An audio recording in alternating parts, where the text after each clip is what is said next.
Crime petrol की special series में आपका स्वागत है। अरे और कितनी बार समझाऊंगा, सारे पैसे बैंक में नहीं जाने हैं। 20% पैसा बैंक में और बाकी का घर भेजना है, समझा?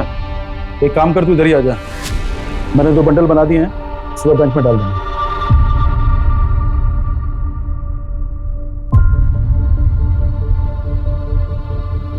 सर, खाने का कुछ ऑर्डर है आपका?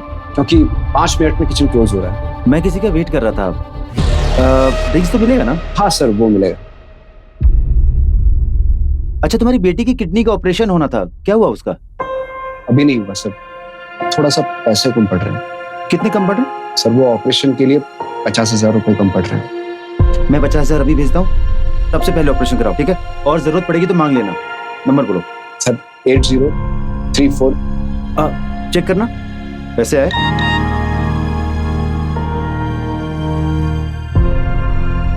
Thank you sir. अरे बस बस बस, ठीक है चलो।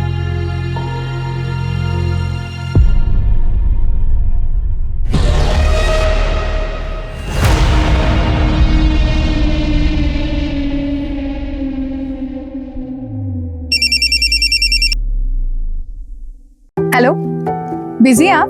नहीं, एकदम ठीक हूँ। बार में बैठ के दारू पी रहा हूँ। चिढ़ क्यों रहे हैं? अरे रूपाली, मैं चिढ़ नहीं रहा हूँ, सच कह रहा हूँ। जिससे मिलने आया था वो अभी तक आया नहीं। ओ, अच्छा, निशा आपसे बात करना चाहती है। अरे आके बात करता हूँ ना, मर थोड़ी रहा हूँ। अरे क्यों करते हैं आप? देखिए, हमेशा मजाक अच्छा नहीं लगता। सॉरी बाबा, सॉरी। चलो निशा को फोन दो। हेलो पापा, आप कब घर आओगे? मुझे स्टोरी सुनना है। बेटा, आपको मम्मा स्टोरी सुनाएंगी, ठीक है? पापा को आने में देरी हो जाएगी, आप खाना खा के सो जाइए। ठीक है, निशा लव्स यू। पापा लव्स यू टू बेटा। Good night.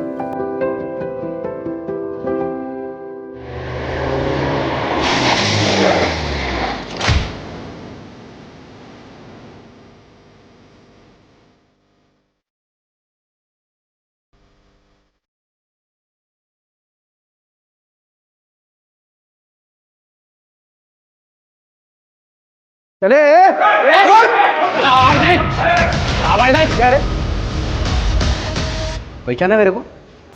शेखर नागरे। जल्दी जल्दी जल्दी,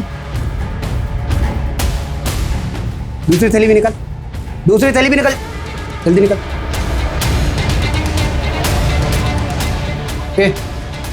उसका बैग भी उठाओ। नहीं, मेरे पास कुछ नहीं है। एक कस्टमर से पैसा मत लो, मैं दे रहा हूँ ना पैसा। मेरे को आना पड़ा ना इधर, जुर्माना, पैसा डबल। कस्टमर सेटिस्फेक्शन के बारे में तेरे को पहला सोचना मांगता था, लेट हो गया रे तू।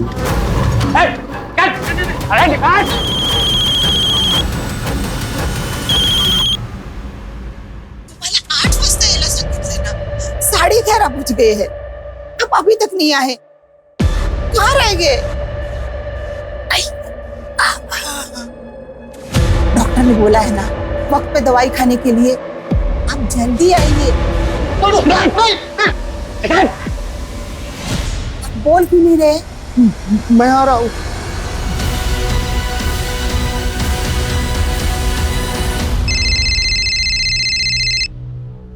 हेलो, क्या? कौन से बार में?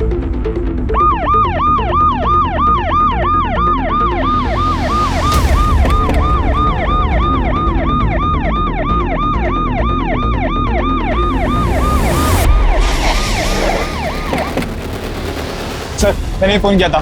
सर, मैं दारू लेने आया था तो अंदर से चीनी चिल्लाने की आवाज आ रही थी, जैसे कोई किसको जान से मारने की कोशिश कर रहा है। क्या?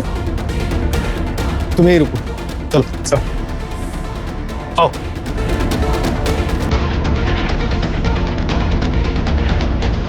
चाकू नीचे फेंको, चाकू नीचे फेंको।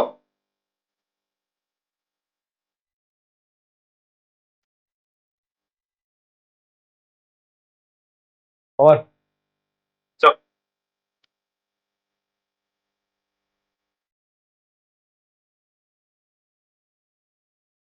क्या नाम है आपका? कहाँ रहते हो? अरे क्या नाम है? बैठो, बैठ जाओ।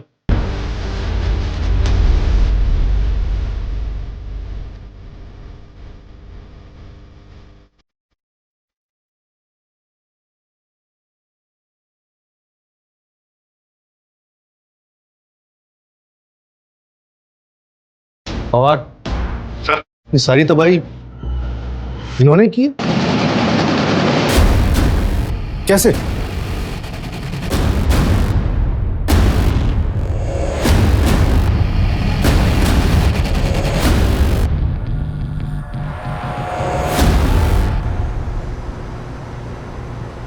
ओहो, फोन में बैटरी नहीं है।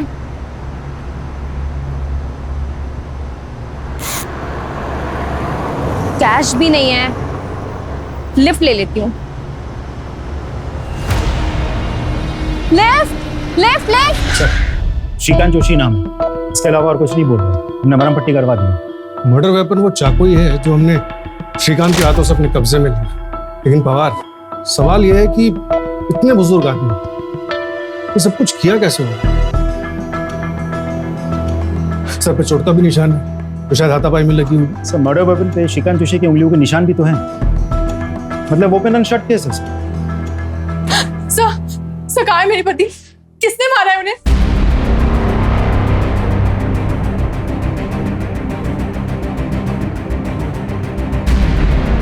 क्या आप बता सकते हैं कि आपके पति इस बार में इतने पैसों के साथ क्या कर रहे थे? सर वो किसी से बिजनेस इन्वेस्टमेंट के लिए मीटिंग करने गए थे, पर किसने मारा है उन्हें? और आप लोग पकड़ क्यों नहीं रहे उन्हें? देखिए, फिलहाल हमारी कस्टडी में एक सस्पेक्ट है, लेकिन इन्वेस्टिगेशन के बाद ही हम बता सकते हैं कि वो इस सब में शामिल है या नहीं। थोड़े बुजुर्ग हैं, लेकिन उनके हाथ में मर्डर वेपन था। सर बुजुर्ग है? सर उसी ने मारा होगा विवेक को, क्योंकि विवेक को किसी बुजुर्ग ने कॉल किया था। लड़ाई भी होनी थी विवेक से उसकी। ये तो मेरी शराफत है कि डील फाइनल होने के बाद भी आपके एज और एक्सपीरियंस का लिहाज करके मैंने 20 की जगह 30% दिया आपको, और अब आप 40% की मांग कर रहे हैं। नहीं, 70% से कम में मैं नहीं रुक सकता हूँ। ऐसा करते हैं, आज मिलते हैं और सब कुछ फाइनल कर लेते हैं। ये रोज रोज का किस किस मुझे नहीं चाहिए।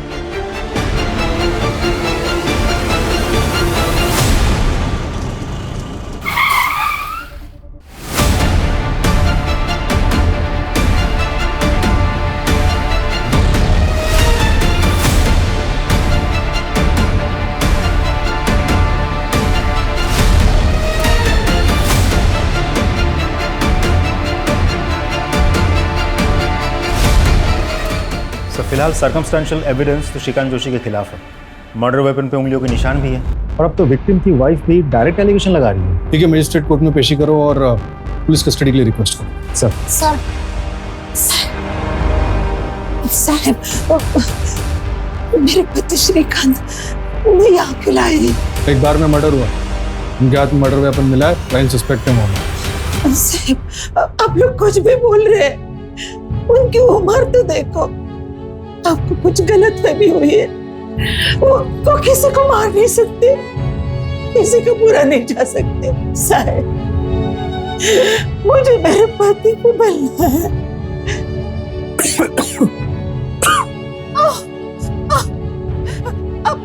अब ठीक तो है।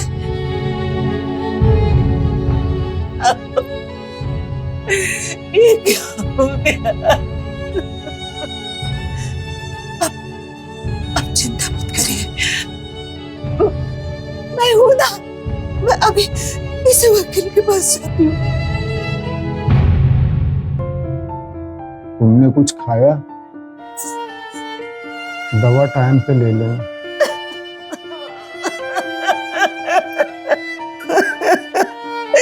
ये क्या हो गया? क्या हुआ था कल रात? किसने किया ये सब? श्रीकांत जोशी ने? कौन श्रीकांत जोशी? ये सब तो उसने किया है, वो शेखर, गैंगस्टर शेखर नागरे।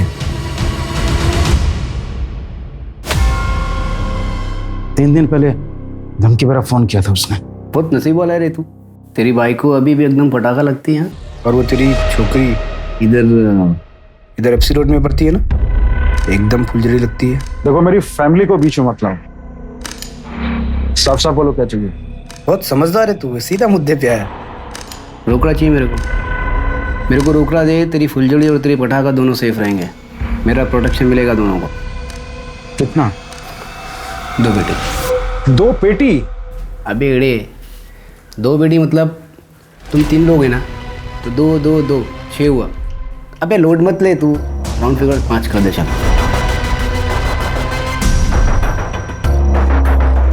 अरे रमन, तूने बोला खोपड़ी धमकी दे रहे मैं तेरे को। चल दोनों थैली निकाल पैसे की। ऐसा क्या कर रहा है? 20 मिनट उठाने में तेरे बाइकों के कमर लग जाएंगी, मोच आएगा उसको। उसका बोझ हल्का करो पागल। निकल थैली निकल।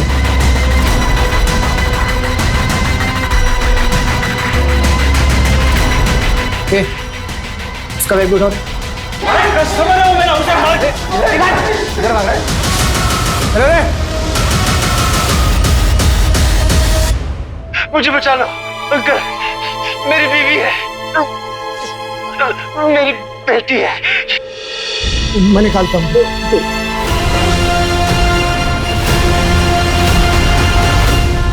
उसने 20 लाख मांगे और तुम्हारे पास 20 लाख ही थे। हाँ। इतनी करेक्ट इन्फॉर्मेशन तो बिना इनसाइडर जॉब के पॉसिबल नहीं है। क्या लगता है तुम्हें, तुम्हारा कोई स्टाफ वाला इन्वॉल्व है इस सब में? नहीं, मुझे ऐसे नहीं लगता सर। मेरा सारा स्टाफ बहुत लॉयल है मेरे साथ, सालों से काम कर रहा है। खरे, जैसे में विवेक की लाश मिली थी ठीक वैसे लेट जाओ सर। यहाँ पे हमें रमन शेट्टी मिला था, इधर बैठ जाओ।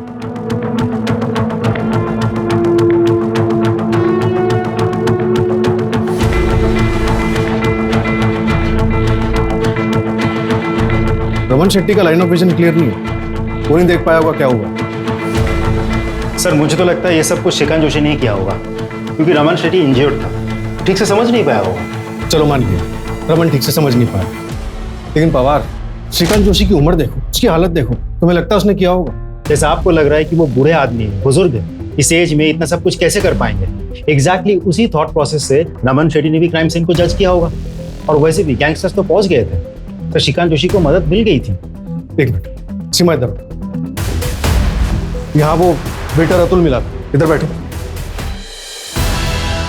अतुल का विजन क्लियर, उसने देखा होगा क्या हुआ, उसे होश आया? अभी तक तो नहीं सर।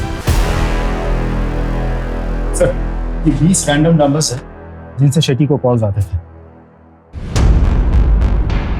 एक और बात सर, बार के बाहर जो सीसीटीवी कैमरा है, उस कैमरे के फुटेज में ये गाड़ी कह रही है सर।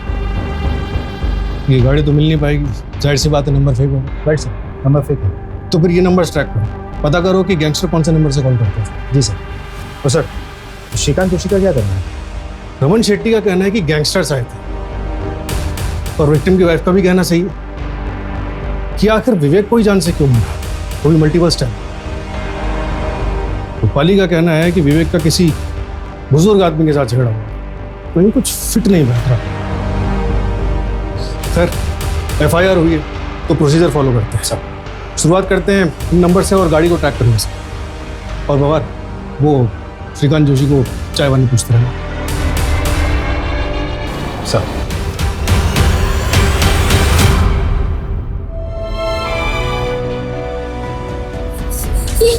ये कौन सी जगह है?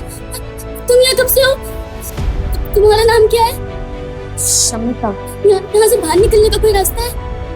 संडा बच के निकलने का तो नहीं। आप लोगों से गलती हुई है। माझा नवरा असं नाही करू शकत, वो इस हालत में है ही नहीं। देखिए प्रभा जी, हमने आपको कल भी समझाया था।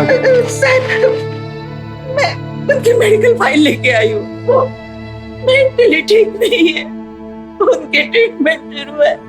साहब, वो खुद दवाई पे जिंदा है तो दूसरे को कैसे मार सकते हैं? वो बहुत कमजोर है, खड़े खड़े गिर जाते हैं और हड्डियां टूट जाती है। वो एक चिट्ठी को नहीं मार सकते हैं, तो इंसान को कैसे मार सकते हैं? देख लीजिए ना, उनकी फाइल देख लीजिए। साहेब, माझ्या नवऱ्याने काही नाही हो केलं, खरंच सांगते काही नाही केलं त्यांनी माझ्या नवऱ्यासाठी जेवण और दवाई लेके आई हूँ, प्लीज देने दीजिए उनको। अच्छा शांत हो जाइए। सीमा, मेरा मिलवा दो।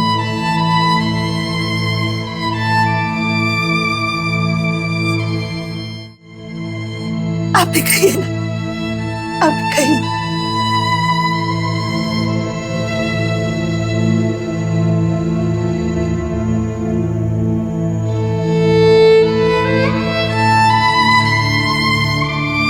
आप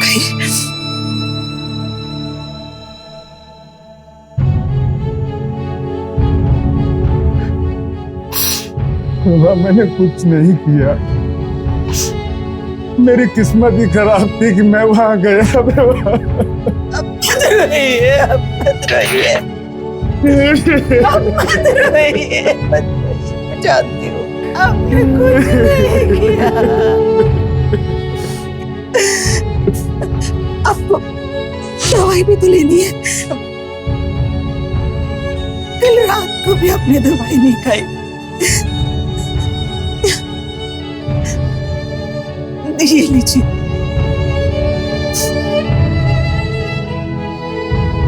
दवाई लीजिए।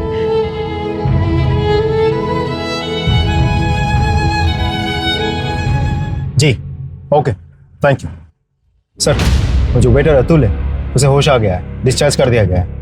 रमन शेट्टी को अपने लोगों पे बहुत भरोसा है, लेकिन पैसों के लिए बेटा भी आपका खून कर सकता है। सर किचन क्लोज हो चुका था, एक और वेटर था वो भी चला गया था। सर मैं अतुल का बैकग्राउंड निकालता हूँ।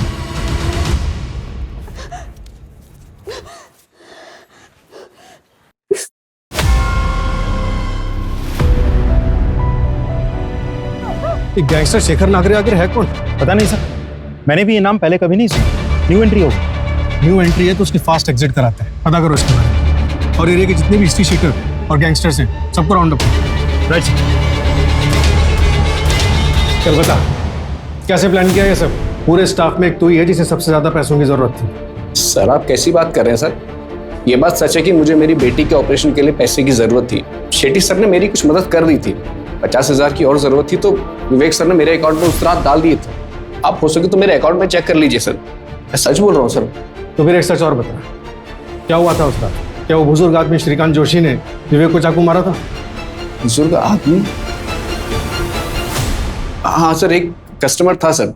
सर उसको तो खुद गैंगस्टर लोगों ने पीट दिया था। ये इंसाफ नहीं है सर। सर श्रीकांत जोशी ही खूनी है। उसने 7 साल के बच्चे के निर्दोष बाप को मारा है और आप लोग उसकी उम्र का लिहाज कर रहे हैं। देखिए रूपाली जी, हम किसी को फांसी पर नहीं चढ़ा सकते, वो काम कोर्ट का। हमारा काम है कोर्ट को सबूत देना। सबूत? जिस चाकू से उसने मेरे पति को मारा है वो उसके हाथ में मिला है आपको, और क्या सबूत चाहिए आपको? सर 24 घंटे से ज्यादा हो गया है। अगर आप लोग कुछ नहीं कर सकते ना तो उसे मुझे दे दीजिए, मैं इंसाफ कर दूंगी और फिर आप लोग मुझे अरेस्ट कर लीजिएगा। देखिए हम आपकी सिचुएशन समझ रहे हैं। नहीं सर, आप नहीं समझ रहे हैं। क्या आप जानती हैं आपके पति वहां बाहर में क्या करने गए थे? सर मैंने पहले भी बताया आपको, वो कई बिजनेस में इन्वेस्टर है और उस आदमी से किसी बिजनेस मीटिंग के लिए गए थे। कितना कैश लेकर गए थे? पवार, वो विवेक के पार्टनर के बारे में कोई अपडेट? सर कंफर्म तो कुछ पता नहीं चला, लेकिन कॉल डिटेल से एक नंबर मिला। मिक्की सिंह का है, दिल्ली से। और हमारी इन्फॉर्मेशन के मुताबिक इस मिक्की सिंह की एज है अराउंड 67 ईयर्स, और उन्हें बहुत अच्छे से पता था कि विवेक कैश लेके उनसे मिलने आ रहे हैं। वो भी पूरे 15 लाख, जैसे कि रूपाली ने बताया। मतलब रमन शेट्टी के 20 और ये 15, यानी क्रिमिनल्स पूरे 35 लाख लेकर भागे क्राइम सीन से। लेकिन सर मुझे ये समझ में नहीं आ रहा है कि क्राइम हुआ क्यों।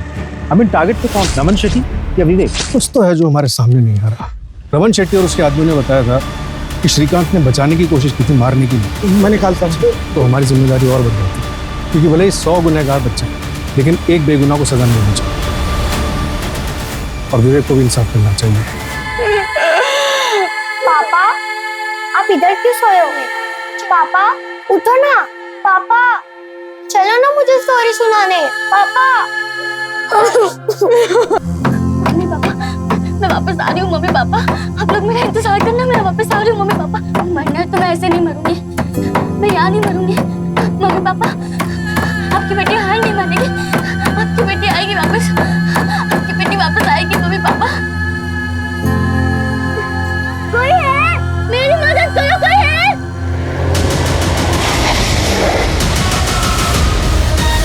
I love you. Love you too. तो आज शाम मिले, तुम्हें देखे बिना कितने दिन हो गए। Okay, I will call, be ready.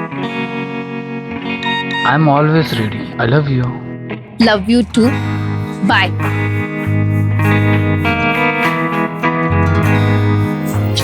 ये तो बस शुरुआत है। एक बार यहाँ जो आ जाता है उसे ये लोग जाने नहीं देते। ना मुझे और ना मुझसे पहले वाले को। तुमसे पहले भी यहाँ पर कोई थी? जान से मार डाला उसे, लेकिन मुझे नहीं मार पाएंगे।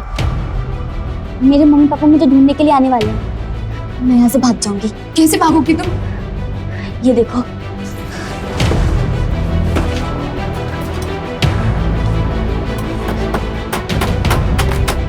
मुझे आज ही यहाँ से भागना पड़ेगा, कल ये लोग मुझे मार देंगे।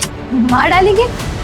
तुम्हें कैसे पता कि मार डालेंगे? जब मैं यहाँ आई थी तो उन्होंने शमिता को मार दिया। तुम जाओ यहाँ से, जाओ यहाँ से, जाओ, तुम अपनी जान बचाओ। मेरी चिंता मत करो, जाओ यहाँ से, जाओ, भागो।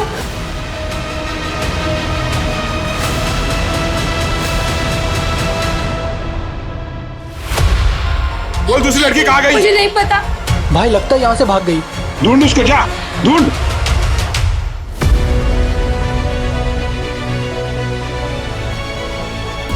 माल पहुंचा दिया, चल फटाफट गाड़ी निकालते हैं, दूसरी जगह भी माल पहुंचाना है।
माँ, मैं आ गई माँ, मैं आ गई माँ।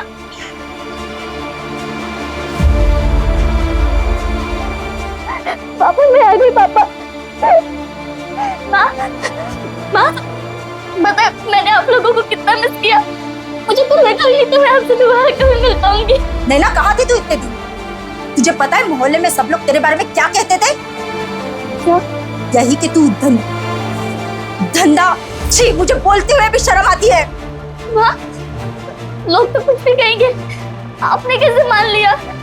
पापा, पता है मेरे साथ क्या क्या हुआ? मेरा किडनैप हुआ और पापा मैं बहुत मुश्किल से बच के भागी हूँ वहाँ से। वो लोग बहुत खतरनाक थे पापा, सच में। इतने खतरनाक थे वो लोग, तो तू जिंदा कैसे बच के आ गई? अरे वही मर जाती तो बेहतर होता। पापा,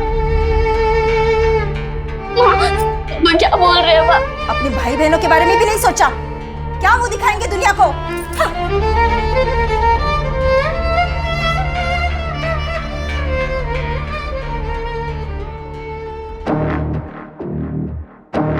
अरे अजीत भाऊ, अजीत भाऊ, कैसा है? अजीत भाऊ, अरे जल्दी आओ, जल्दी जल्दी आप आओ, जल्दी आओ, जल्दी आओ।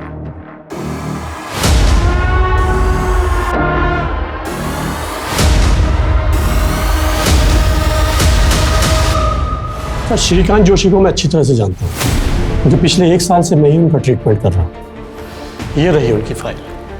श्रीकांत जी मेंटली और फिजिकली बहुत वीक है और डिप्रेशन में भी है।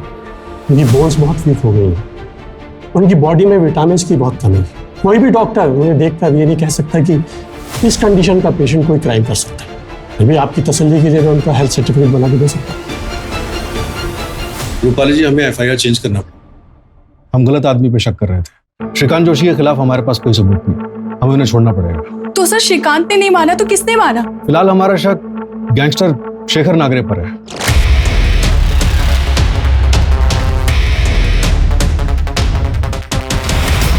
और वो ओल्ड मैन जिससे मेरे पति बिजनेस के लिए मिलने गए थे? वो कोई मिक्की सिंह है, दिल्ली का रहने वाला है। हमने दिल्ली पुलिस से कांटेक्ट किया उसको ट्रैक करने के लिए। मतलब मेरे पति को किसने मारा है, इसका सीधा जवाब आपके पास नहीं है? सर, 29 साल की उम्र में मैं विधवा हो गई हूँ। मेरी 7 साल की बच्ची के सर पर से पिता का साया उठ गया है और आप लोग हैं कि इंसाफ नहीं दिला पा रहे मुझे। देखिए रूपाली जी, हम इन्वेस्टिगेट कर रहे हैं। हमने विवेक के बारे में भी पता किया और हमें ऐसा कुछ भी नहीं मिला जिससे ये लगे कि उसे टारगेट क्यों किया गया। ठीक है सर, मैं आपसे फिर से पूछती हूँ, आप जवाब दीजिए। सिर्फ मेरे पति क्यों मारे गए? और उन पर एक बार नहीं 7 बार वार हुआ है। क्यों? कोई जवाब है आपके पास? साइन करिए।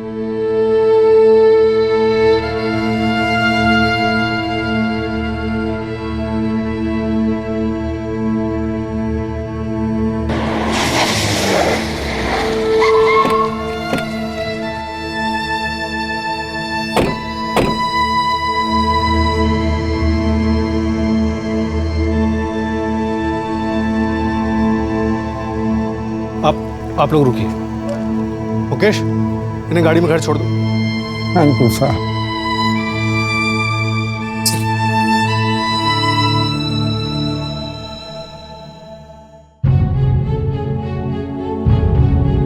मुझे बचा लो अंकल, मेरी बीवी है, मेरी बेटी है।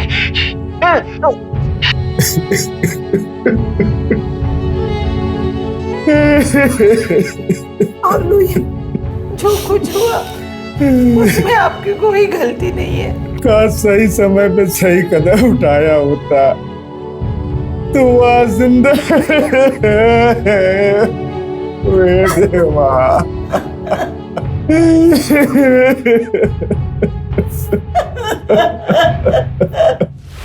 नमस्कार साहब।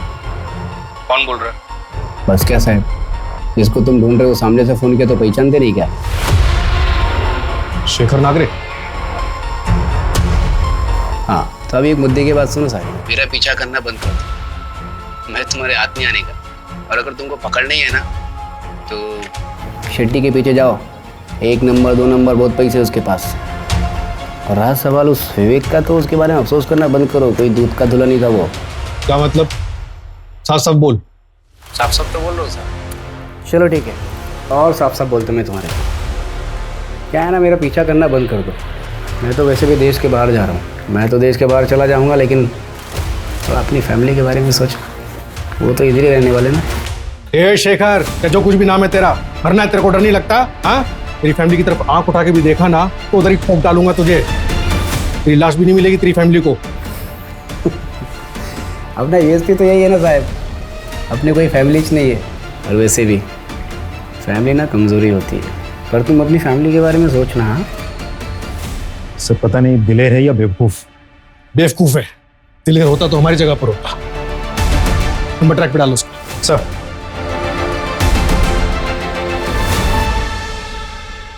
सर शेखर नागरे जो रमन शेट्टी को कॉल किया था वो दुबई से लिंक होके आया है। ट्रैक करना इम्पॉसिबल है। एम्बेसी का कांटेक्ट किया था, समय लगेगा, प्रोसेस बहुत लंबा है।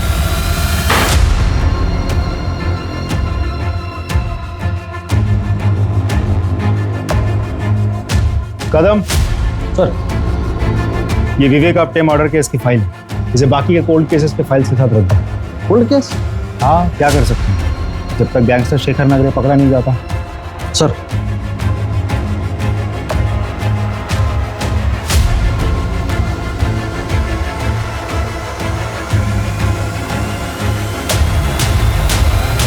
ये लीजिए मैडम, विवेक सर के लाइफ इंश्योरेंस का पेमेंट, पूरे 1 करोड़ रुपए।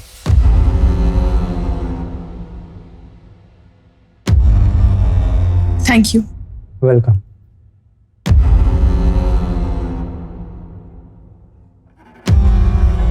Hello, next week Mumbai shift होना है जी। पैकर से चाहिए।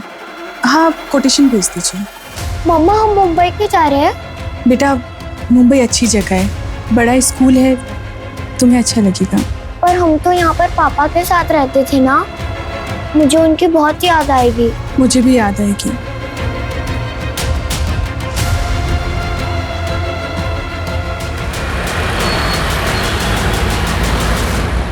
सर, 6 महीने पहले विवेक आप्टे मर्डर केस याद है आपको, जो रमन शेट्टी बार एंड रेस्टोरेंट में हुआ था? कैसे बोल सकता हूँ? मेरे करियर का इकलौता अनसॉल्व केस है वो। लेकिन सर, वो दूसरे शहर में शिफ्ट हो गए जहां से एग्जैक्टली वो बिलोंग करते थे। कौन सा शहर? सर, मैंने नागपुर में पता किया है तो सबके बीच कनेक्शन मिला है।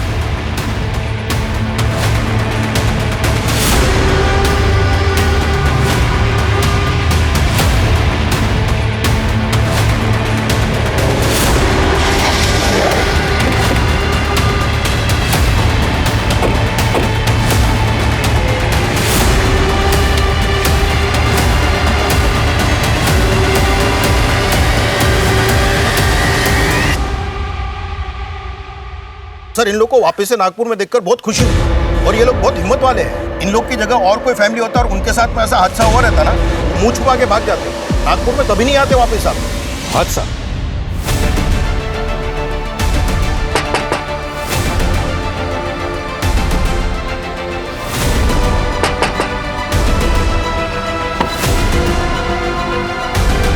दुनिया आपटे का मर्डर तुमने प्लान किया था?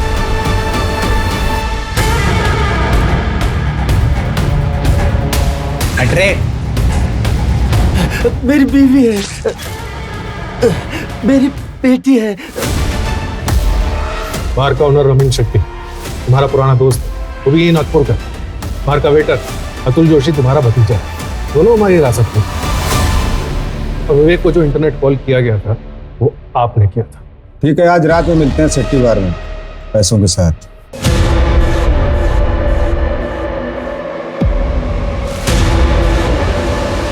और ये सब आपने अपनी बेटी कविता के लिए किया?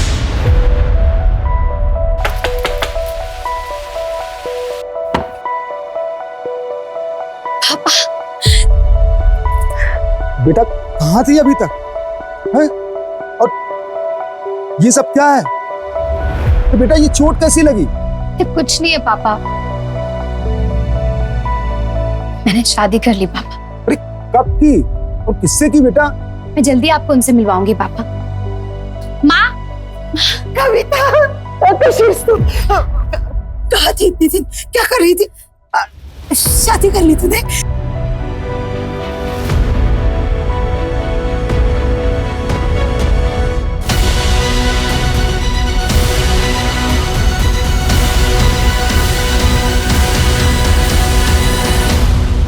पापा, विवेक ने मुझे धोखा दिया। पहले उसने मेरे साथ गलत काम किया। कहाँ गलत काम किया बेटा? देखो कविता, तुम्हारे साथ जो कुछ भी हुआ उससे भूल जाओ। मैं तुमसे बहुत प्यार करता हूँ। जो लोग तुम्हें भी मार डालेंगे, मगर मैं ऐसा होने नहीं दूंगा। शादी करना चाहता हूँ तुमसे। पहले तुमने मुझे अपने प्यार के जाल में फंसाया, फिर तुम धोखे से मुझे यहाँ ले आए और फिर मेरे साथ जबरदस्ती की, और अब फिर तुम मुझसे शादी की बात कर रहे हो। क्यों करूं मैं तुमसे शादी?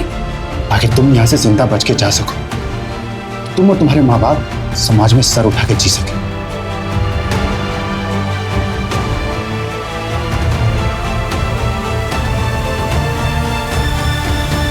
रमन शेट्टी मेरा दोस्त है, उसने मेरा साथ दिया क्योंकि कविता को वो अपनी बेटी मानता था। और वो गैंगस्टर शेखर नागर, वो कौन है? उसका असली नाम तरुण है, मेरे ही मोहल्ले में रहता है, मेरा पड़ोसी है। कविता उसको राखी बांधती थी। जब सभी लोगों को कविता के बारे में मालूम हुआ तो सबने हमारा साथ दिया। 2 महीने पहले मैं विवेक की बीवी से मिला और मैंने विवेक के बारे में सब कुछ सच बता दिया। साहब, विवेक को ढूंढने में और प्लान करने में पूरे 2 साल लगे। मुझे बचा लो अंकल, मेरी बीवी है, मेरी बेटी है। मेरी भी बेटी थी, कविता जोशी नाम था उसका। मैं बाप हूँ उसका बाप। मैं अपनी बेटी की बात थी तो मैं खुद को रोक नहीं पाया और मैं चाकू से विवेक को तब तक मैं थक नहीं गया। क्या मिला आपको ये सब कुछ करके? मैंने अपनी कविता को इन्हीं हाथों से फूल जैसे पाला है साहब। कोई भी आएगा और हमारी बेटी से खेल के चला जाएगा। नहीं साहब, मुझे गिरफ्तार कर लीजिए साहब। प्रभा, हमारी बेटी कविता को इंसाफ मिल गया।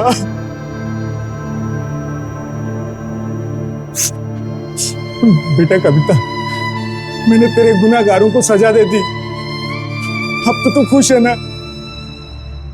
ये कहानी थी रेप अक्यूज विवेक की, जो मरने के बाद भी समाज की नजरों में विक्टिम बना रहा। ये कहानी थी रेप विक्टिम कविता की, जिसने ना सिर्फ अपने बलात्कारी को माफ किया बल्कि आंख मूंदकर दोबारा ऐसा फैसला लिया जिसके चलते उसे अपनी जान गंवानी पड़ी। कविता या उस जैसी बाकी लड़कियों के साथ जो हुआ उसे बदला नहीं जा सकता, लेकिन हमने उन्हें इंसाफ दिलाने की मुहिम शुरू कर दी।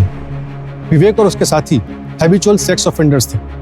कविता या उससे पहले किसी भी लड़की ने अगर विवेक और उसके गिरोह के बारे में पुलिस को बताया होता तो शायद इन क्राइम्स को होने से पहले बचाया जा सकता था। फिलहाल पुलिस विवेक के तीनों साथियों को ढूंढ रही है और तरुण उर्फ शेखर ने जिन 3 लड़कों को हायर किया था रॉबरी के लिए, उन्हें अरेस्ट कर लिया गया है।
हाँ बापट। सर, अमजद खान नाम का अपराधी जो पैरोल पर बाहर आया था, जब से बाहर आया यहाँ पर हाजिरी देने नहीं आ रहा। क्या? कितने दिन से गायब है अमजद? सर, 15 दिन पहले वो पैरोल पर बाहर आया था। उस बीच उसकी बीवी का जन्मदिन था और पिछले 15 दिन से ही वो गायब है। फाइल लेके आओ उसकी। Yes sir.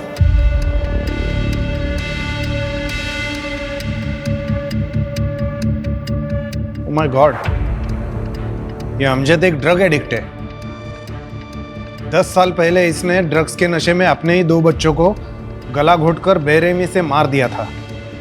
इसकी पहली बीवी इसको कब का छोड़ के जा चुकी है। जिसके जन्मदिन की बात तुम कर रही हो, ये उसकी दूसरी बीवी है। Right sir.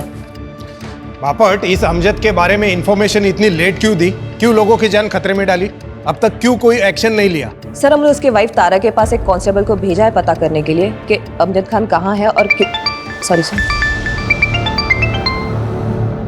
हेलो, क्या?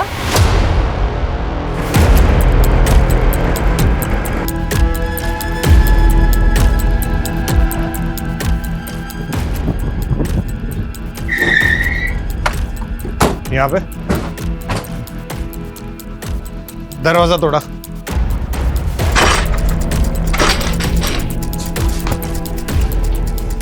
सर्च करो पूरा घर पाटिल, और ये खिड़की खोलो।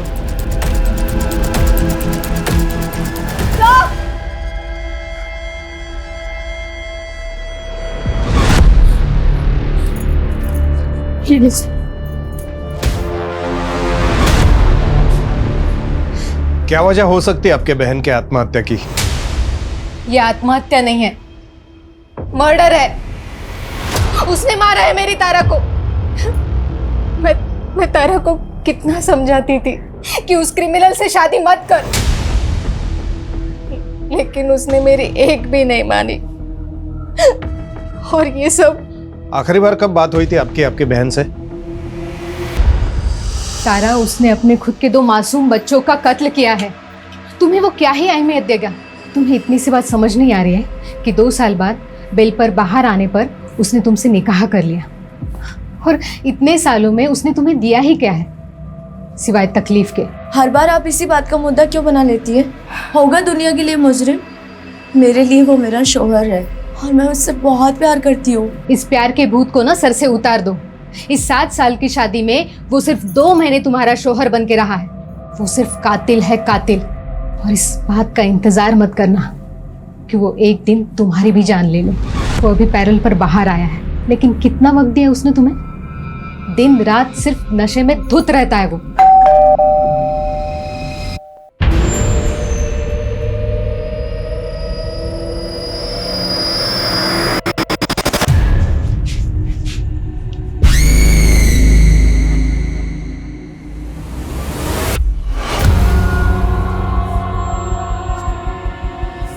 उस दिन भी नशे में धुत था वो। एक नंबर का एहसान फरामोश आदमी है वो। मेरी तारा ने क्या कुछ नहीं किया उसके लिए, फिर भी उसे मारता रहा, पीटता रहा, कभी रुका ही नहीं। बापट, हमारी मुश्किलें बढ़ने वाली है। कोर्ट हमसे सवाल करेगा। ये अमजद एक हार्ड एंडेड क्रिमिनल है। हो सकता है ये तारा के मर्डर के पीछे भी वही हो। इस अमजद को किसी भी हाल में पकड़ना होगा, इससे पहले कि वो और क्राइम करे। एक काम करो, इन 10 सालों में उसने क्या किया, कहाँ गया, किससे मिला, सब पता कर। अम्मी, अब्बू, जल्दी आइए ना। अरे आ रहे हैं भाई। अम्मी, मेरी प्यारी अम्मी, अल्लाह ने उन्हें सुपरमैन बनाया है। वो दिन रात हम सब का ख्याल रखती है, पर कभी नहीं थकती है। अरे भाईजान, अम्मी तो औरत है, वो कैसे सुपरमैन हो सकती है? वो तो सुपर वुमन है ना? तौफीक मियां, लिखा आपने बहुत खूब है, लेकिन एक बात बताइए, सब कुछ आपने अम्मी के लिए लिख दिया, अपने अब्बू के लिए कुछ नहीं? हाँ मियां, एक दो तारीफ के लफ्ज हमारे लिए भी कह देते। नहीं नहीं अब्बू, भाईजान नहीं, मैं आपके लिए लिखूंगी, वो भी ढेर सारा और अच्छा अच्छा। अभी तुम लोगों का मुशायरा खत्म हो गया हो तो चले? देर हो रही है, तुम्हें स्कूल के लिए और मुझे काम पे भी जाना है। अच्छा, टिफिन दोनों का बैग में रख दिया है, बाहर का कोई कचरा नहीं खाओगे, ठीक है? यही खाना है। ठीक है अम्मी। देखो भाई, अगर तुम दोनों ने अपनी अम्मी की बात मानी तो आज शाम को मैं तुम दोनों को तुम्हारी फेवरेट भेल खिला सकता हूँ। अरे जल्दी आ, चलो चलो चलो, बाय।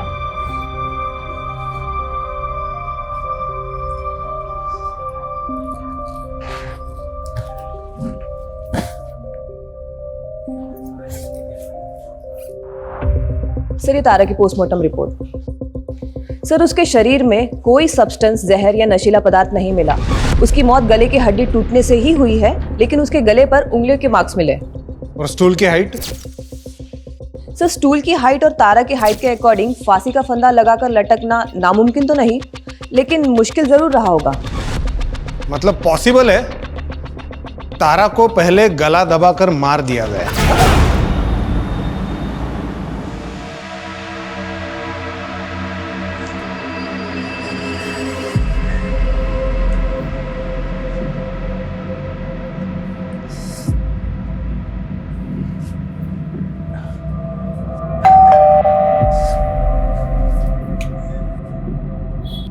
सर, मैं वो औरतों की जरूरत का सामान बेचती हूँ।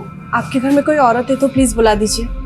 हाँ है, मेरी बीवी है ना, सुनीता। अगे सुनीता, बाहर है। शायद वो बाथरूम में होगी। अरे आप बाहर क्यों खड़ी है? अंदर आइए, अंदर आके उसे आराम से समझा दी। आइए आइए आइए।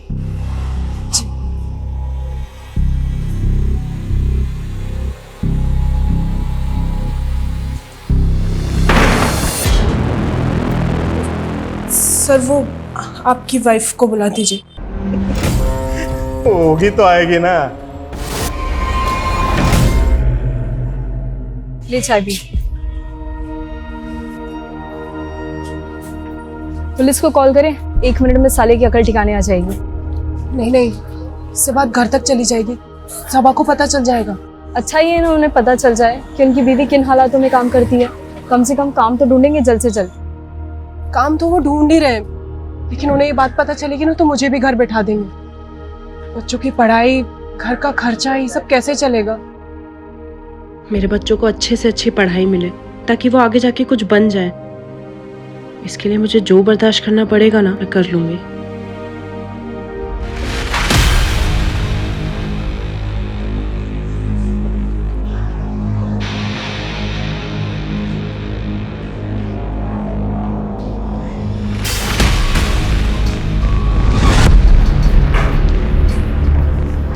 ये पूरी लिस्ट क्रॉस चेक करवाओ।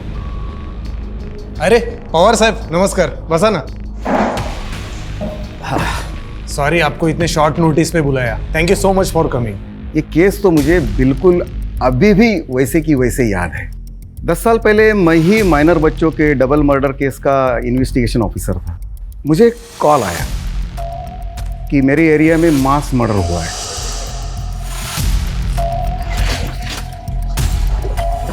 साहब बघा आग आ रहा है। दोनों बच्चों को गला दबाकर मारा गया था। फॉरेंसिक में तो बिल्कुल क्लियर था कि पूरे घर में बच्चे और अमजद के ही फिंगरप्रिंट्स थे और उसके ब्लड में भी बहुत ही हाई लेवल के ड्रग्स थे। जब उसको गिरफ्तार किया तब वो तो नशे में धूत था और जब बच्चों का अंतिम संस्कार हुआ तब वो कस्टडी में था और उसने डिमांड तक नहीं की वहां जाने की। पवार साहब, हमें डाउट है कि तारा का मर्डर भी उसी ने किया है। तारा के गले पर फिंगरप्रिंट्स मिले हैं हमें। प्रॉब्लम यह है कि इतना खतरनाक गुनहगार गायब झालाय और पता नहीं वो आगे जाके क्या करेगा।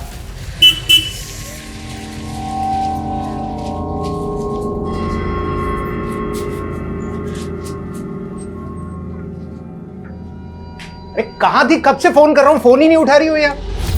कहाँ थी मतलब? काम पे थी ना, फोन साइलेंट है इसलिए पता नहीं चला। अरे वो तौफीक और रजिया अभी तक स्कूल से घर नहीं लौटे। क्या मतलब? घर नहीं लौटे मतलब क्या? आप ही जाते हो ना उन्हें लेने के लिए? अरे वो मैं थोड़ा सा लेट हो गया था, वहां गया तो गार्ड ने बोला कि बच्चे तो घर के लिए निकल गए स्कूल से। अरे ऐसे कैसे निकल गए? और वो वॉचमैन क्या कर रहा था? इतने छोटे बच्चों को अकेले कैसे जाने दिया उसने? अरे मैं कैसे बता सकता हूँ यार, मुझसे क्यों पूछ रही हो ऐसे फालतू के सवाल? अरे क्योंकि आपकी जिम्मेदारी बनती थी। बच्चे, पता नहीं मेरे बच्चे कहाँ होंगे, किस हाल में होंगे। सब मेरे बच्चों को ढूंढना होगा। आसपास ही होंगे। अरे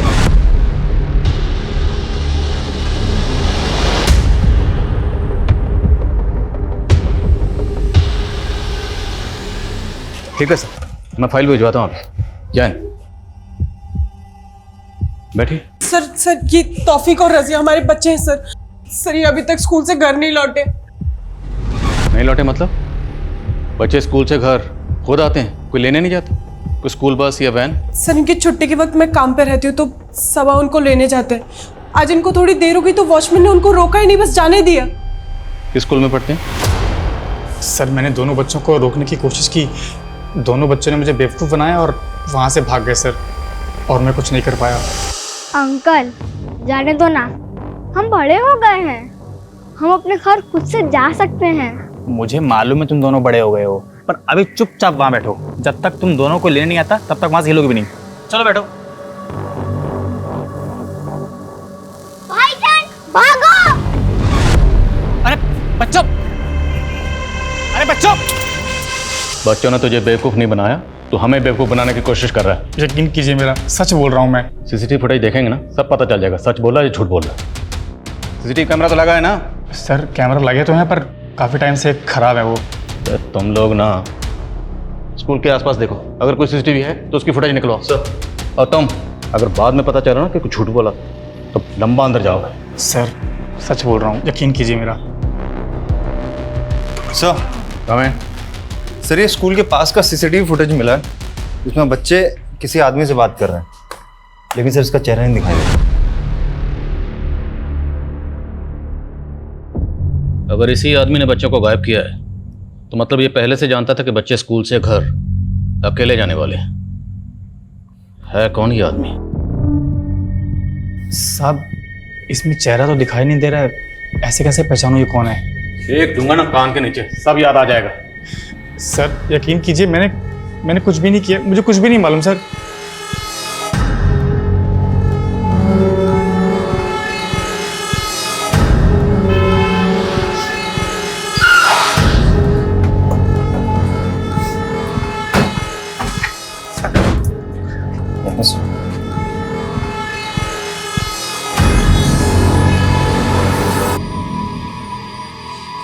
ये कौन है ये आदमी? सब ये आदमी कौन है? ये कहाँ लेके जा रहे हैं मेरे बच्चों को? बेफिक्र रहिए, हम जल्द पता लगा लेंगे आदमी कौन है और आपके बच्चों को लेकर कहाँ गया है। अरे सब कुछ अकेले करती हूँ मैं। आपका, बच्चों का, घर का, सबका। इतनी जिल्लत बर्दाश्त करके 4 पैसे कमा के लाती हूँ कि गुजारा हो सके हमारा। सबके बदले में आपको सिर्फ एक काम सौंपा था, बच्चों को स्कूल से लेकर आने का। वो भी नहीं कर पाए आप। इतना सा काम नहीं कर पाए आप। पता नहीं मेरे बच्चे कहाँ होंगे, कौन लेकर गया होगा। अब हो गई गलती, कैसे ठीक करूं इस गलती को?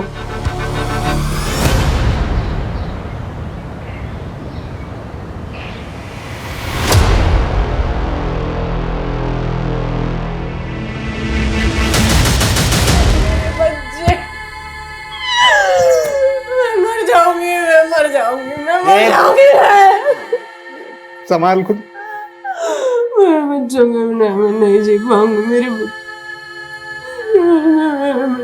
सारी गलती मेरी है। अगर किसी को मरना चाहिए तो मुझे मरना चाहिए। मुझे कोई हक नहीं है जीने का। मेरे बच्चों का ख्याल नहीं, मैं मर जाऊं। मेरे बच्चों का नाज, नाज, नाज, नाज।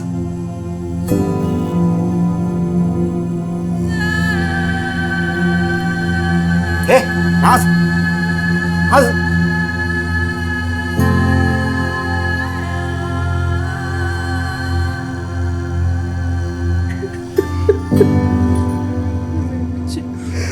सब मेरे बच्चे, मेरे बच्चे।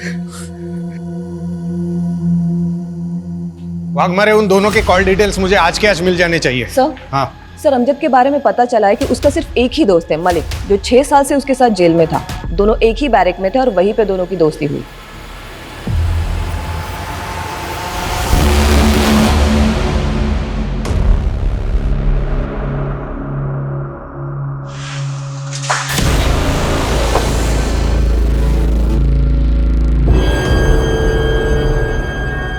मुझे तो यकीन ही नहीं हो रहा है तारा इस दुनिया में नहीं रही।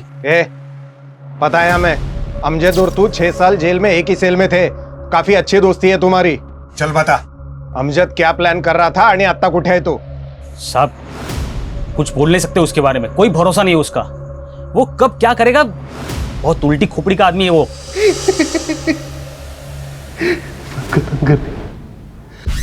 बाकी सब खत्म कर दूंगा, सब तबाह कर दूंगा। अमजद, होश में आ। अरे अपने 2 बच्चों को तो मार चुका है, और किसको खत्म करेगा, किसको तबाह करेगा तू? और हाँ, मैंने अपने दोनों बच्चों को मार दिया। अब क्या करूं मैं? किसको मारूं? हाँ? खुद को मार दो। अब क्या करूं बोल? किसके लिए जीऊं मैं? अमजद, मेरे भाई, भूल जा अपने गुजरे हुए कल को। आज मैं जी भाई, आज मैं जी। अरे इतनी प्यारी बीवी मिली है तुझे तारा, जो सब कुछ जानते हुए भी तुझसे इतनी मोहब्बत करती है। अमजद, तुझे उसके लिए जीना होगा। हाँ, तारा, तारा मुझे प्यार कर, मुझे बहुत प्यार करती हो। मुझे तो यकीन ही नहीं हो रहा कि उसने तारा को मार दिया। मैं जब बेल पे बाहर आ रहा था तो वो मुझसे गिड़गिड़ा के कह रहा था कि मैं जाके तारा से मिलूं, उसका ख्याल रखूं। तो तू मिला था तारा से? हाँ साहब। जी, सलाम वालेकुम, मैं मलिक, अमजद का दोस्त। अरे वालेकुम अस्सलाम, जानती हूँ आपको, बहुत सुना है आपके बारे में अमजद से। आइए ना, अंदर आइए। अमजद को बहुत फिक्र रहती है आपकी, बार बार जेल में आप ही का नाम लेता रहता है। मैं जब बेल पे बाहर आ रहा था तो उसने कम से कम 1000 बार बोला होगा मुझे कि मैं आपसे आके मिलूं, आपकी जरूरतों को समझ लूं।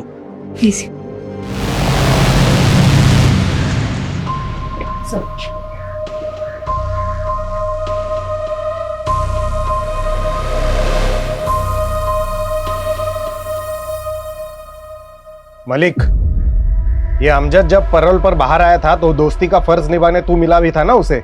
झगड़ा हुआ था तुम्हारा, और वो भी उसी रात जिस रात उसने तारा का मर्डर किया था। और मैं पूछ नहीं रहा हूँ, बता रहा हूँ, इसलिए बिना टाइम वेस्ट किए जो कुछ भी हुआ था बता दे। बोल लौकर।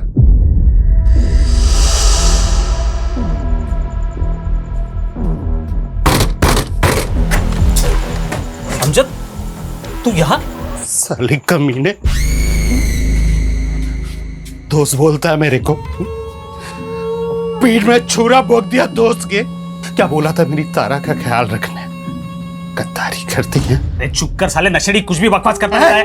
क्या बोला उसको? तू मेरे को रूखा रूखा जवाब क्या को देती है? मेरे को पहला जैसा प्यार नहीं करती है। मेरे को हगालती क्या को? साले हमेशा ऐसे गुस्से में ही घूमेगा। अरे जरा शांत दिमाग से बैठकर सोच लिया कर कभी। 6 साल हो गए तुम लोगों के निकाह को। निकाह के बाद से तू जेल में है। क्यों वो तेरा इंतजार करेगी इतना? हो सकता है वो किसी और को चाहने लगी हो, किसी और से प्यार करने लगी। वो मेरे अलावा किसी से प्यार नहीं कर सकती, मुझे नहीं छोड़ सकती। और सुन ना, मैं उसे छोड़ने दूंगा, मैं सबको सीधा कर दूंगा। ये अमजद पैरोल पे बाहर आया ताकि तारा के साथ वक्त बिता सके, उसका जन्मदिन मना सके। लेकिन बाद में उसको पता चला कि तारा को अब उसमें कोई इंटरेस्ट नहीं है, शायद उसके लाइफ में कोई और आ गया है, और लटका कर सुसाइड दिखाने की कोशिश की और गायब हो गया। लेकिन ये अमजद अब है कहां और क्या करने वाला है कुछ नहीं पता।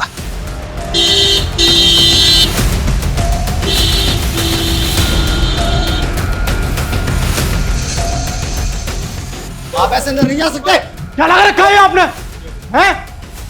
आप क्या डर के बैठे हो? कुछ नहीं कर रहे हो आप। अरे जबकि आपको पता है वो आदमी कौन था जो बच्चों को लेकर गया, उनका मर्डर कर दिया, फिर भी कुछ नहीं कर रहे आप। देखिए 48 घंटे आपके पास, सिर्फ 48 घंटे। अगर बच्चों को इंसाफ नहीं मिला ना तो मैं वादा करता हूं आपसे कि जो भी होगा उसके जिम्मेदार आप होंगे।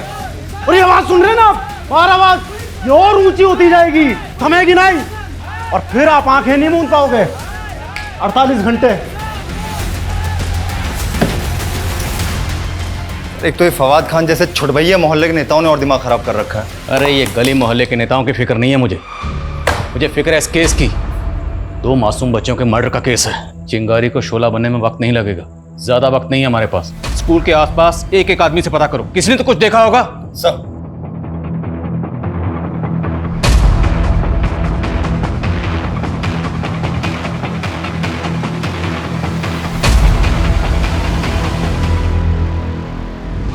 सब मैं देखा उस आदमी को, बंदा सा लग रहा था, बड़ी दाढ़ी थी। स्केच बनवा सकते हो?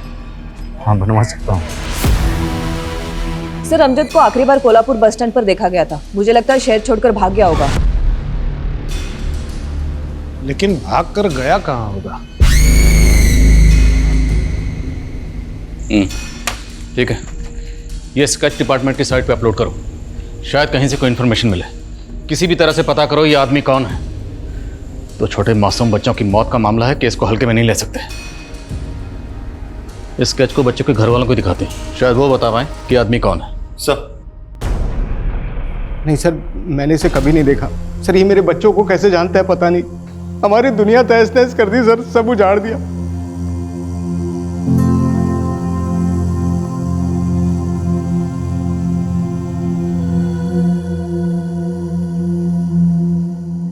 ये लो, ये स्केच मोहल्ले का इंसान के हाथ में होना चाहिए, है ना? सब कुछ अकल याद करा दो इसकी।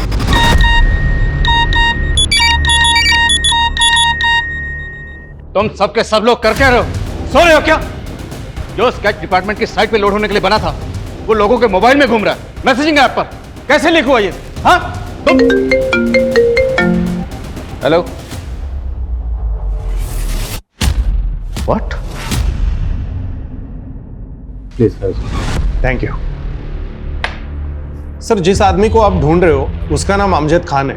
10 साल पहले उसने अपने 2 बच्चों को बेरहमी से मार दिया था, उसी की सजा काट रहा था। सर 15 दिन पहले पैरोल पर बाहर निकला, अपनी बीवी तारा का मर्डर किया और फरार हो गया। तारा मर्डर केस? जी जी सर, ये लीजिए।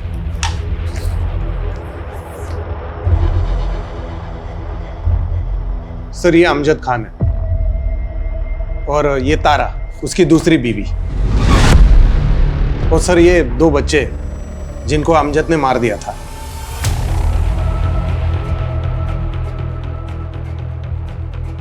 सर ये नुसरत है, अमजद की पहली बीवी। तो नाजनीन? नाजनीन?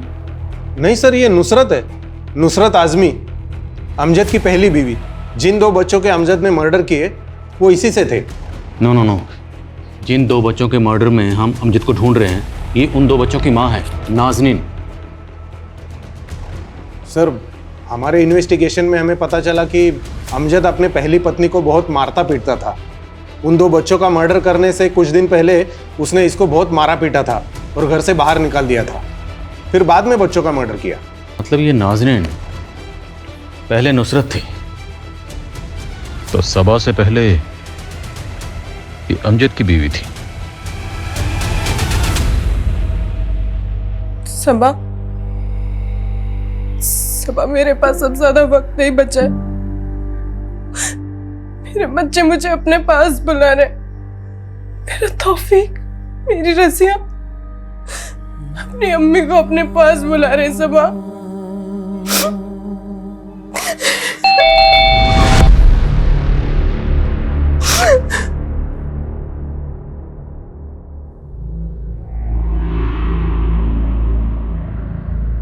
उस वीडियो में आपके बच्चों के साथ जाते हुए जो आदमी दिखाई दे रहा है, ये उस आदमी का स्केच है।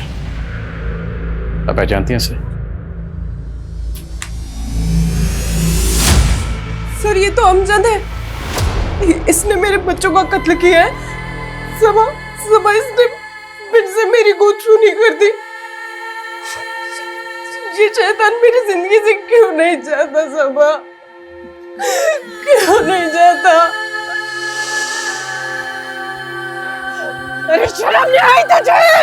शर्म नहीं आई तुझे? अरे इंसानियत हमेशा दरिंदा। अपनी औलाद को खा के तुझे शर्म नहीं आएगा? तुझे अगर फांसी भी हो जाएगी ना तो भी मुझे सुकून नहीं मिलेगा। इस दुनिया में नहीं, उस दुनिया में तेरे को सजा मिलेगी। प्लीज शांत हो जाइए। ये गाड़ी टाका।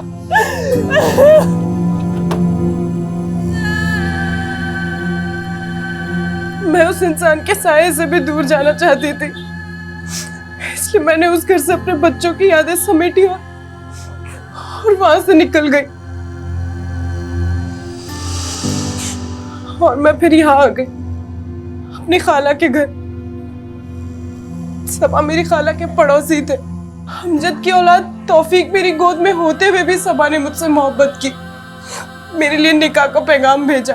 खाला के समझाने के बाद मैंने सबा से निकाह कर लिया और शादी के कुछ साल बाद रजिया पैदा हुई। बहुत खुशहाल परिवार था सर हमारा, लेकिन इस अमजद ने इसने एक बार फिर से मेरी गोद चूनी कर दी। सब कुछ खत्म कर दिया इसने।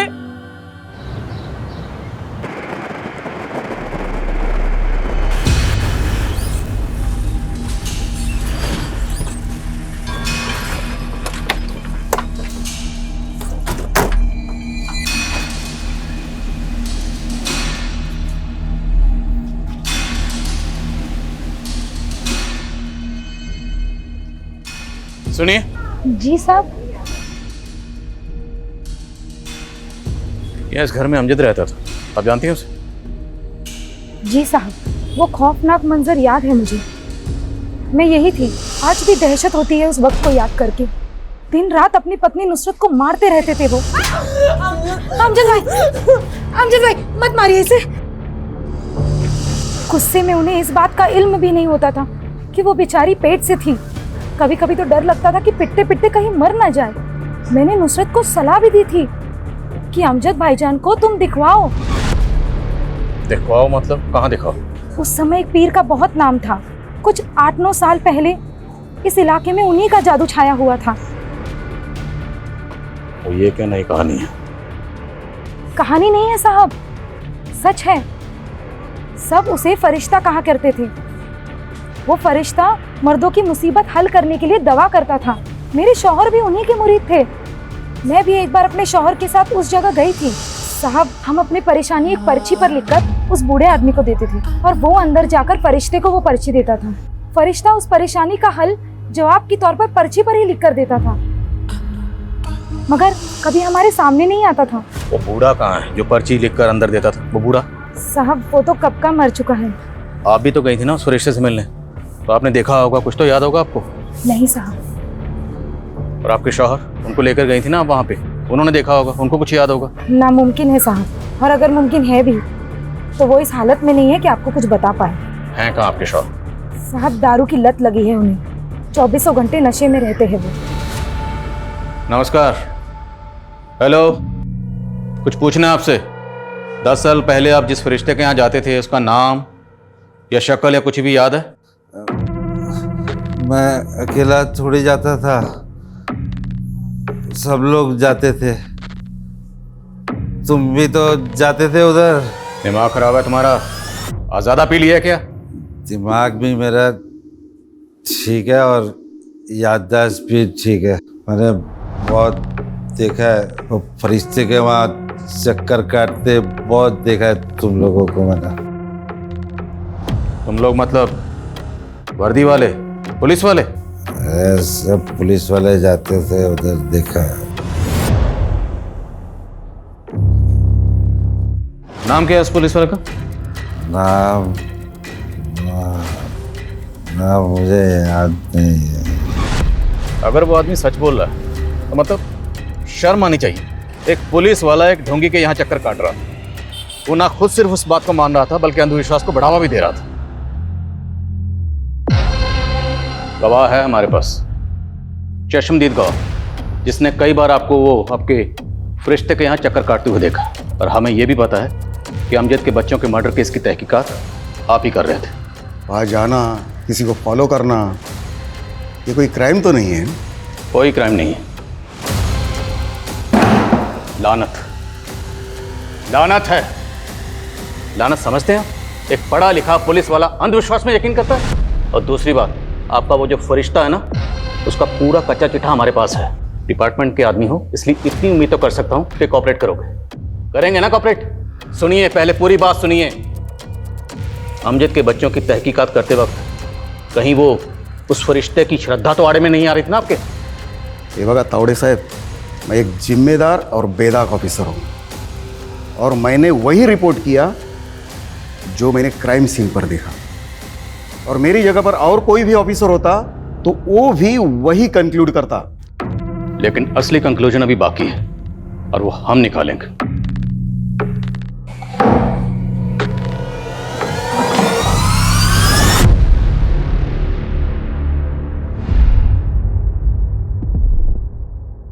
सर, पता चल गया थाने में फरिश्ते की दुकान चलाने में मदद कौन कर रहा था। कौन है? सर, मेरे बच्चों का कत्ल हुआ है और अब मेरे साथ ही मुजरिमों जैसा बर्ताव कर रहे हैं। बहुत होगी तेरी नौटंकी, और अब सवाल हम पूछेंगे, तुम सिर्फ जवाब दोगी। वैसे एक बात बताओ, तुम्हें किस नाम से बुलाएं? नुसरत या नाज़नीन? अमजद की बीवी या सबा की बीवी? या फिर सब मर्दों के मर्ज की एक ही दवा, ये फरिश्ता? तो फरिश्ता नहीं, नागिन है जो अपने बच्चों को ढस गई। 10 साल पहले तो पीआई पवार तेरा क्लाइंट था ना? क्लाइंट नहीं, फॉलोवर। फॉलोअर नहीं, अंधविश्वासी। अब पवार के अलावा तेरे कोल्हापुर में जितने क्लाइंट थे ना, सबकी लिस्ट है हमारे पास। उसकी भी, जिसकी मदद से तुम थाने में अपने कर्म कांड की दुकान चला रही थी। सबका पता चल गया हमें। झूठ है सर, ये किसकी बात कर रहे हैं आप? मैं नहीं जानती किसी को।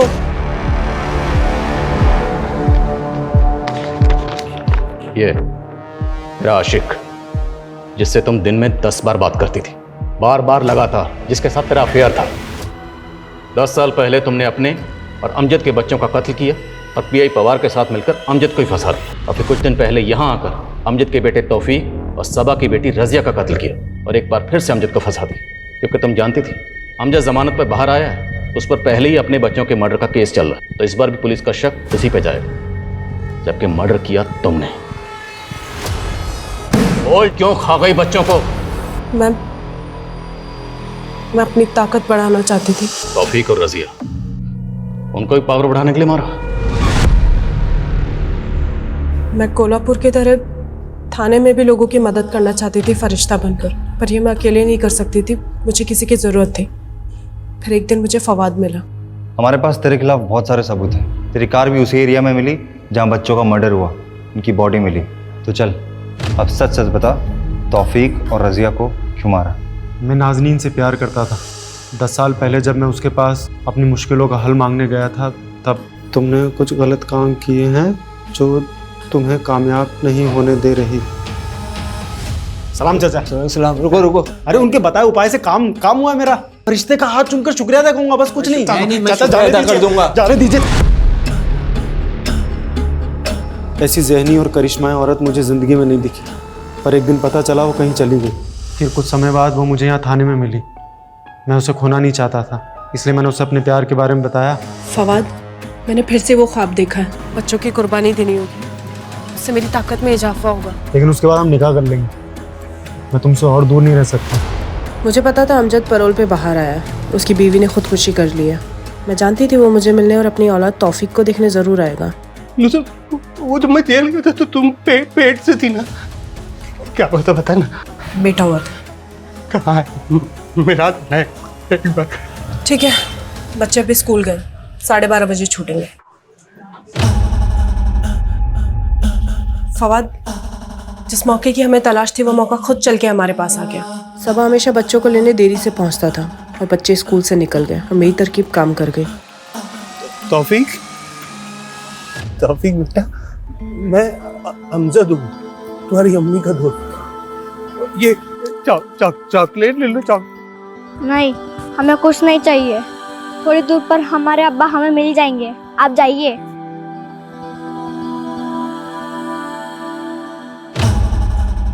तुम लोग यहाँ घूम रहे हो?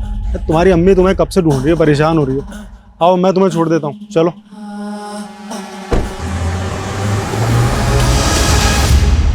कैसी माँ है तू? दरअसल तुझे माँ कहना माँ लफ्ज की तौहीन है। अपने ही 4 बच्चों को खा गई और जरा अफसोस नहीं, और फंसाया भी किसको? बच्चों के बाप को। तुझे जहन्नुम में भी जगह नहीं मिलेगी। हमें अमजद को जल्द से जल्द ढूंढना होगा। उसकी ज़हनी हालत ठीक नहीं है। इससे पहले कि वो खुद को नुकसान पहुंचाए, उसे ढूंढना होगा और इस केस को रीओपन करना होगा ताकि उसको इंसाफ मिल सके। सर,